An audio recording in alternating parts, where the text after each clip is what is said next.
Hi, I'm Jesse, and welcome back to my channel, JaffyDuck Productions. So, today we are going to be discussing, recapping, and reviewing The Flash, Season 4, Episode 15, Enter Flashtime. So, this one's coming up a little late, guys. Well, life got in the way, job got in the way, but I'm back. Alright, so, in this episode, Barry, Jesse Quick, and Jay Garrick slow down time when a nuclear bomb detonates in downtown Central City. So we open up the episode with Barry looking very haggard and running in and talking to Iris. So he grabs Iris and pulls her into Flashtime with him. So really just opening up this episode with Enter Flashtime.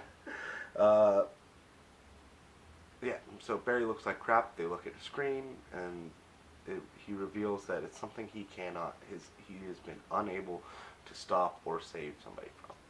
So, they look at the screen, it kind of like Ark of the Covenant, bright white light comes out, and then they flash back 8 minutes in the past. And we show Barry training. What he's trying to do is he's trying to be able to run into a closing portal in like the milli or nanosecond it takes to close. So, he's having Cisco open a portal, leave it open for a second, he's running around, and then on his mark he stops the portal and he goes for it, and of course the portal closes like that. And he's practicing this because he wants to get into DeVoe's portal and follow him through. So yep, Cisco's tired, he's taking a break, and he says Barry should take a break too. Iris is trying to encourage him to take a breather, have a date night, go out, they don't really have a chance to have a husband-wife time. So we cut over to the Cortex and they're all meeting in there.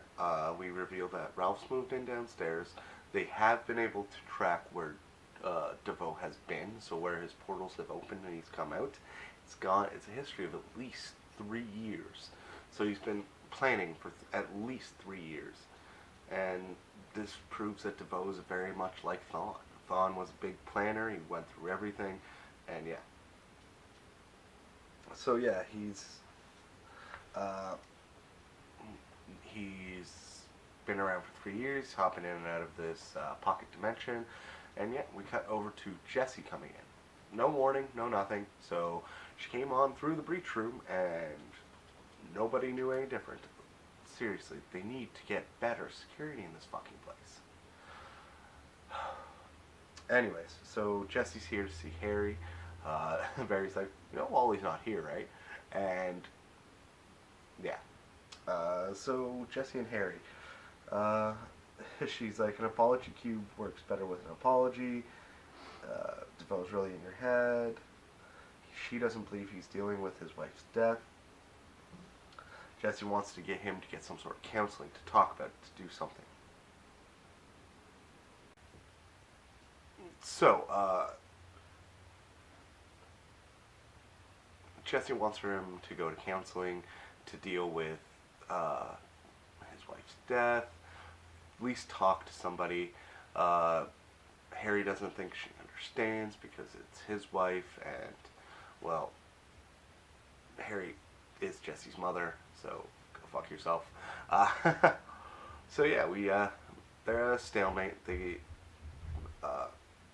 Jesse storms off, and yeah, she meets them in the Cortex. So at the Cortex, we get a emergency alert from Joe. He's under heavy fire, and he needs, the Flash. So Cisco suits up, so does Killer Frost, and Jesse hops in just to take out some anger and potentially punch some people. So she's down. We cut over to Joe taking that fire, and I'm actually really impressed. They did a really good job of showing how good a leader Joe is in this situation. So they have a lineup of police cars, kind of in an arc. So you got the container here. You've got, your bad guys, which later are revealed as terrorists, here. You've got lineup of cop cars, like 4 or 5, all with an officer behind them shooting, and then Joe behind one too. So he's moving from car to car to car, going into open fire, just to like, all right, keep shooting, keep shooting. Do you need help? How you doing? You're not hit or anything? To each one of his officers, which is just great, and it shows that that's why they have confidence in him, and that's why, because Joe is a good cop, he's a good leader. Yeah, there's not really much more I can say about it. It's, yeah, that scene really spoke to me, and I loved it. So, yeah, anyways, the terrorists finally get into the container, and she sets it to explode. My note literally is, what kind of nuke is that? It looked really weird. Anyways, so she's going to blow herself up and everybody else with them. Flash gets in, knocks down everybody. The main terrorist is smiling. She's like, I've already done. It's already started. And the bomb's ready to explode. So Barry enters super speed, and everything else slows down around him. Goes in, realizes it's a nuke, doesn't know what to do. Jesse's there with him, and he sends her to Earth 2 to get Jay Garrett to see if he can help out. Well, Jesse goes to Earth 2, he pulls Cisco out because he's able to share speed with people for a limited amount of time. We've seen that with Iris in the courtroom, we saw it with the opening with Iris. Pulls Cisco out to talk to him, see what they could do. Cisco can't open a breach because they're moving so fast, and then he starts to get weakened and weakened. He's not a speedster, so he can't stay in that speed for too long. So they put him back to where he was originally positioned, and Barry rushes off to talk to Harry, see if Harry has an idea. Pulls Harry out.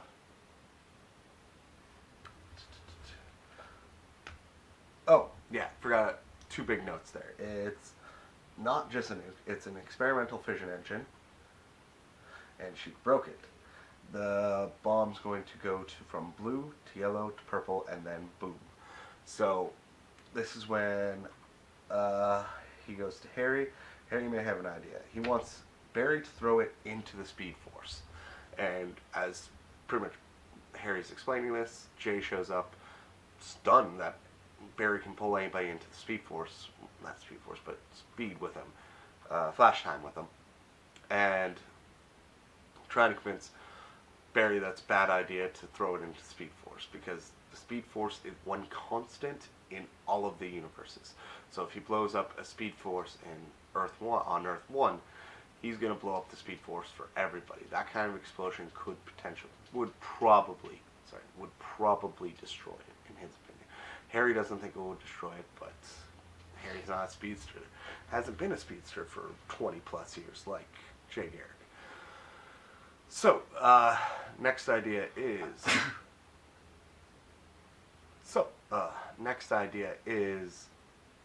cool it down. So, wakes up Killer Frost, tries to freeze it. She goes like, something like, oh, so this is what heat feels like. Frost. It changes to yellow. Oh, and Killer Frost's like, Barry, don't let Katie die. It's a really sweet moment. Katie, of course. And so they're 2 different personalities, and it looks like Killer Frost was developed to help Kate. Her main goal in life is to help Katie, not just take over her life.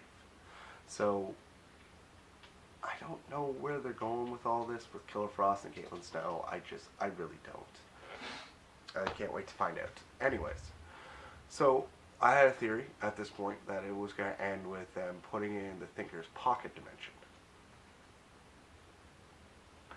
Anyways, I'm not entirely sure why I thought that, but that was a theory.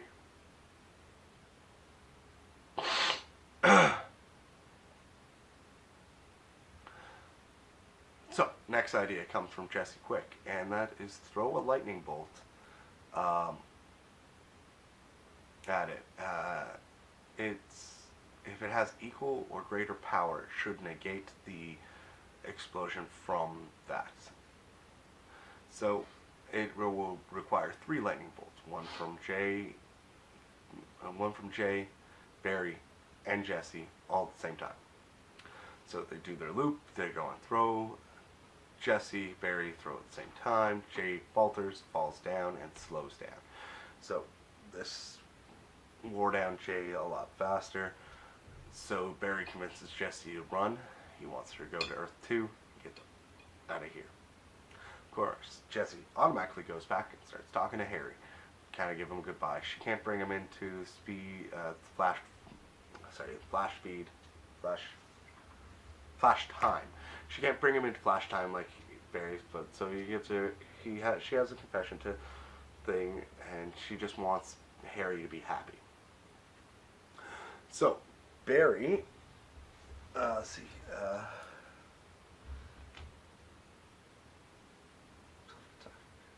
Barry can't bring himself to talk to Joe. Jessie loses her speed after talking to Harry, and Barry's almost finished too. So we cut back to the talk with Iris. Grant Gustin, I gotta give him props in this moment. He really sold this. And turns out I was wrong about the Thinker. We're gonna go back to that quark sphere that they had in the beginning of the season. The one they threw into the Speed Force to trick it into thinking it had Barry still, and to let Barry go. So what he's going to need to do is run into the Speed Force, grab this quark sphere, and draw out the Speed Force and use its lightning to counteract the bomb about to explode. Which we know that it has lightning because that lightning storm before Speed Force had Barry come back to it, and yeah. And then, so we got a shot of Barry running into the Speed Force. It's not the meta-textual Speed Force that we've seen before with just a copy of Central City and Barry seeing his mother. No, it's an actual Speed Force. Like, maybe the closest thing I have to it is scientific representation of the Speed Force. So he grabs quark sphere, brings it out, throws it, and he counteracts the bomb. Finally loses his speed, passes out for a minute. Iris freaks out, and yeah, so everybody's safe. We cut back to the Cortex. We find out that people trying to blow it up were people from Eden Core. The leader is Veronica Dale, and they want to destroy all nuclear energy and show how dangerous it can be and how it's going to ruin the world. Really? Nuclear energy? That's where you want to go with this? Nuclear energy? Not every other fucking thing happening in the world. Not every freaking power source we have is more dangerous to the world itself than nuclear energy. Rant done. So yeah, just quickly looked her up, and this is the one that killed Green Arrow. This character kind of had like one shoot in the comics. She died in a firefight, but what she was, same thing, eco-terrorist, planned on blowing up something. Arrow went in to investigate. He ended up getting trapped to the bomb, and he detonated the bomb early and killed himself so that Metropolis wasn't destroyed. So this is a Green Arrow villain, not huge, but somebody slept with, which is not surprising because Arrow does that. But yeah, Green Arrow villain. Very intrigued. Anyways, let's move on. So cut back to the Cortex. Does Devon want to access the Speed Force? Did he set any of this up? Who knows?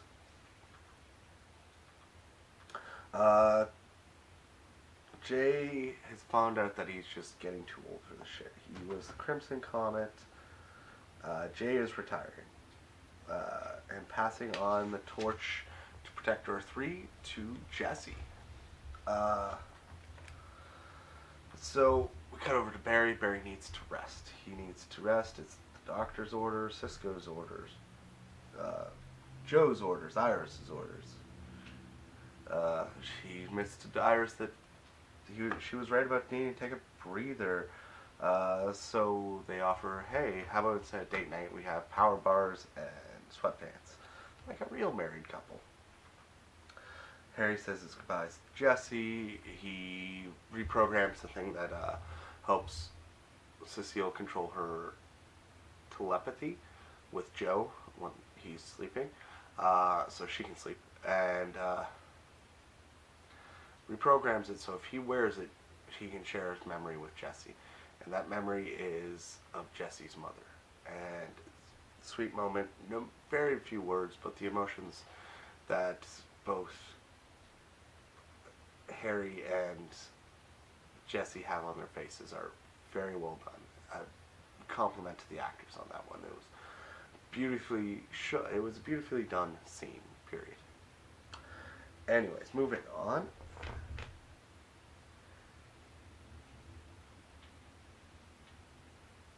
Oh, so we cut over, and Harry and Caitlin are having a coffee and talking. She remembers how Killer Frost wanted her to be safe. Yeah, and she was talking about something, can't remember exactly what, but she's interrupted by the future girl. The one that was writing in the future thing has bumped into Cisco and Ralph at one point or another. Now, at the moment, we believe it's Cecile and Joe's kid, but it could be Barry and Iris's. We don't know. Yep, and why did she interrupt them? Like, she interrupted in the middle of a conversation, which she's never done before, which seems like some revelation about Killer Frost. She interrupts them and has a very serious look on her face about, I'm meeting somebody here, I hope it goes well, and oh, it did. Serious look on her face. So, I'm wondering what she's doing here. Come on, give us some sort of information on this plot. Anyways, so that's my recap of Flash season 4, episode 15. I'd give this episode a solid. It was definitely 4 out of 5 lightning bolts for me.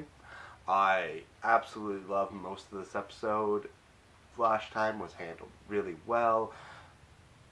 Yeah, I can't wait for more. Alright, so yeah, that's it for this recap, review, everything.